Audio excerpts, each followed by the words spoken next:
Following what was an incredibly powerful and emotional episode in episode 8 of Shogun, FX have just released the 25-second trailer for what's to come in the penultimate episode. I can't believe that we're down to the final 2 episodes. That's actually quite gutting to hear when you say it out loud.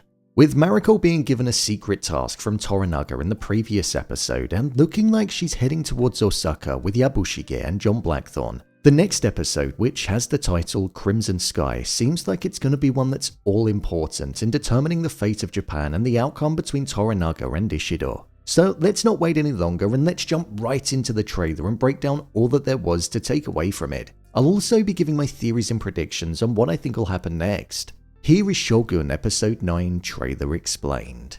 Just to let you know, this video will contain spoilers on FX's Shogun, the 80s TV series, and the novel as well. So if you don't want to know anything about what's going to happen, then this video might not be for you. I just want to give you a heads up. So the trailer for the next episode opened up with John Blackthorne and Mariko inside of Osaka, and John said the line to her, "You can't leave, they'll stop you." To which Mariko responded by saying, "Please Anjin-sama, you must not involve yourself."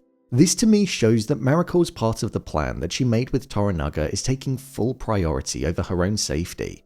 In the previous episode, she said how her allegiance forbade her from doing anything else that she wanted to do, which in this instance most likely means keeping herself safe. So I feel we're going to see Mariko carrying out her end of the plan. The plan that I think we see taking place in the latter part of the trailer, so I'll get to that in a bit. But it looks like the plan could provide an end for Mariko, a way out of the life that she'd most likely refer to as an abyss. After this, it cut to a scene that we've seen before in the previous episode. The scene where Mariko met with Toranaga and asked her if she was ready to carry out her part of the plan. A plan that we didn't directly hear about. But with Mariko, Yabushige, and John Blackthorne's arrival in Osaka, as well as Father Martin Alvito reporting back to Delacroix about what he saw in Edo under the orders of Toranaga, it seems as though Delacroix has suspicions himself about a plan that could be at play. This is confirmed by the fact that he said, "Toranaga is planning something, find out what it is." With Father Martin Alvito feeling as though they shouldn't have sided with Ishido, which he vocalized a couple of episodes back, I think if he does find out what's going on, he won't reveal the information, as I do feel he has some kind of respect for Toranaga.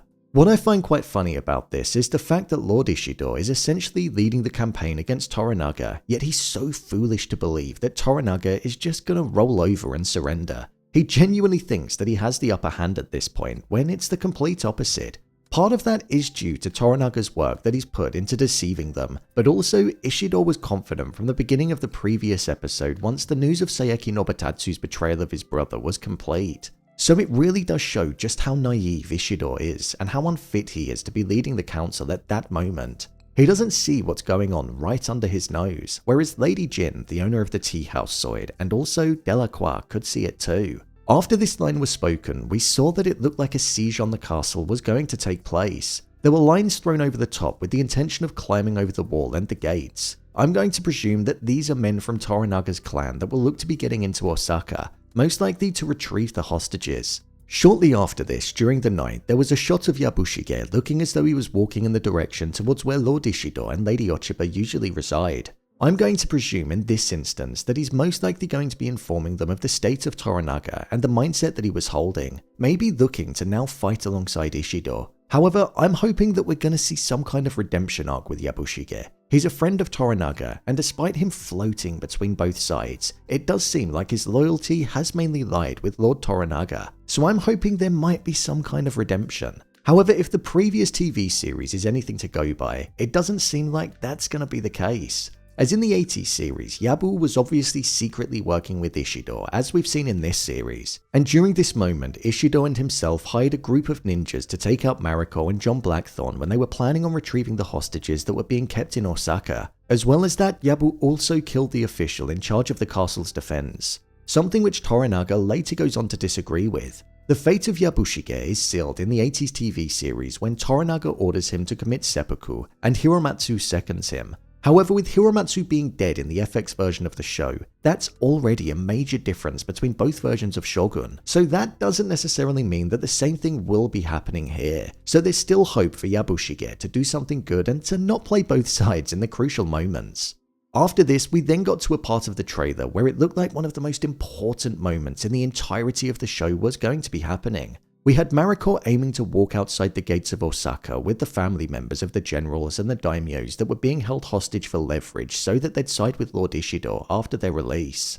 This connects back to the first thing that we saw in the trailer where Blackthorne told Mariko that she'd be stopped if she tried to leave, and it seemed like that's gonna happen. This was also followed by Mariko meeting with Lord Ishido and saying that she should not delay her departure even for a little while. I think this conversation with Ishido is taking place just before the conversation that she has with Blackthorne. This is due to the outfit that she's wearing compared to the one that she has on when she's looking to walk out with the hostages. It seems like Lord Ishido isn't going to be prepared to let her leave though, as he said there's nothing more to discuss, to which she responded by saying, "I'm free to go as I please." This was where we then saw Mariko facing off against Ishido's men, wielding a weapon. This will most likely be taking place just after the gates get opened with the hostages behind her. Many of the men that were accompanying Lady Mariko Toda appeared to be dead, and she was the last one standing, severely outnumbered. I'm going to presume that this is where she's going to die. Within the novel and the TV series, Lady Mariko dies when she sacrifices herself in order to let Blackthorne and the hostages escape Osaka, and it feels like this is going to be happening here as well. I believe Mariko's death is something that Toranaga had factored into his plan, and I think he did this for a couple of different reasons. The first is because he knows that Mariko wants out of the life that she has, and this is his way of essentially allowing her to end things for herself and be part of a greater cause which will allow it to have a wider impact. And the second is because Mariko's death is something which he knows will ultimately change the tide when it comes to the dynamic between the supporting daimyo of Ishido and Ochiba, and also Toranaga. It will cause many of them to switch sides to Toranaga, which will ultimately give Toranaga more strength than before when it comes to the Battle of Sekigahara. Within most episodes, the final 15 minutes tend to contain a massive moment. Episode 4 was Jozen's death, Episode 5 was the earthquake and landslide, which wiped out a lot of Toranaga's army. Episode 6 was Sugiyama's death, Episode 7 was Nagakado's death, Episode 8 was Hiramatsu carrying out seppuku, and I feel in this episode, Episode 9, it's going to contain Mariko Toda's death. One that will impact not only those closest to her, such as Blackthorne and Buntaro, but it will send ripples around the daimyos of Japan and make them question if they should be supporting Lord Ishido in this crucial moment. Lady Ochiba siding with Ishido looks like it's going to be something that she's going to regret having done, and the safety that she thought she'd get in alleviating the fear that's buried within her will most likely come to the forefront again. The description for the next episode is Mariko arrives in Osaka for the fight of her life. Blackthorne and Yabushige scramble to save their own heads as their options dwindle. So to me, Mariko will most definitely die. Something else that supports this is the description for episode 10. It said, in the wake of a tragic death. The only tragic death that would be on the cards is Mariko's, so her end is most definitely coming, which will be powerful to watch. Whilst this isn't the Crimson Sky that was originally planned, it's a much more tactical one which essentially opens up Osaka from within, rather than storming it from the outside, and I think it's going to be a much more impactful one. With only a week to go until the next episode, bring it on. So, there you have it, Shogun Episode 9 Trailer Explained. If you want to see more videos on Shogun, then click on the card in the top corner. I've been covering the show since the first episode and I'll be continuing to do it until it concludes. I've also been delving into the real historical figures behind the characters, so if you want to see more Shogun videos, then head over to the channel where there's an entire playlist. What do you think will happen next? Let me know your thoughts in the comments below. As always, thanks for tuning into the video and I'll see you in the next one.